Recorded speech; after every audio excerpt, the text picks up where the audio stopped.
Me advocate Kailas Chandrabhan Sonawane, peoples party of India democratic या संघटनेचा कार्यकर्ता असून मुंबई उच्च न्यायालय खंडपीठ औरंगाबाद येथे कार्यरत आहे.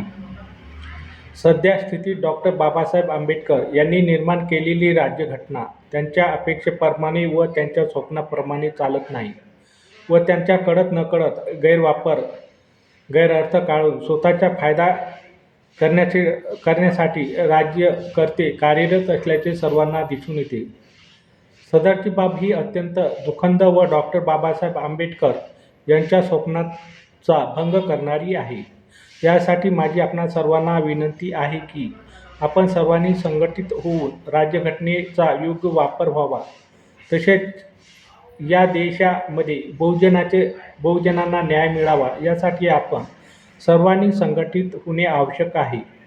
तुम्ही सोबत आला तर मी सर्व दिशा देण्यासाठी तयार आहे. यासाठी मी माझे विचार आपणासमोर मांडत आहे.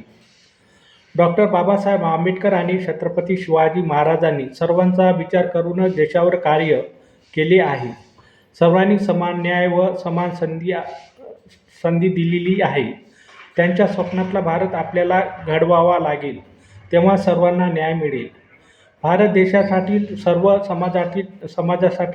समाजातील बांधवांनी माझा विनंती आहे की आपण सर्व सुशिक्षित आहोत. शिक्षण घेतले समजतो तर मग आपल्या भारत देशावर आपल्याकडून काम का होत नाही, आतापर्यंत काम का झाली नाहीत, यांचा विचार सर्वांनी करावा. आपला भारत देशाचा कोणीही विचार करत नाही. जे कार्यकर्ते आहेत ते फक्त आपल्या पार्टीपुरतेच विचार करतात. 75 होऊन सुद्धा आपले राज्य आले नाही. ज्यांची सत्ता आली त्यांचंच या देशावर चालतं. म्हणून आपल्याला आपल्या हातात सत्ता घ्यावी लागेल. सत्ता कोणाची आली तरी राज्य भारतीय घटनेप्रमाणे चाललेच पाहिजे. तसेच भारतीय कायदे कठोर होण्याची गरज आहे. तसेच सत्ता परिवर्तन होणे महत्त्वाचं आहे. आपण भारताला मानणारी सर्व लोक एकत्र येऊन हे राज्य आपल्या ताब्यात चालवण्यासाठी घेऊया.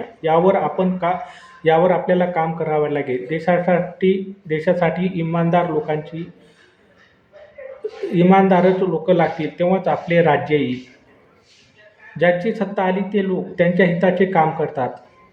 आपण त्यांना राज्य चालवण्यासाठी दिली ते तर हिंदू राष्ट्र बनवायला निघालीत. ही कृती देशाविरुद्ध आहे.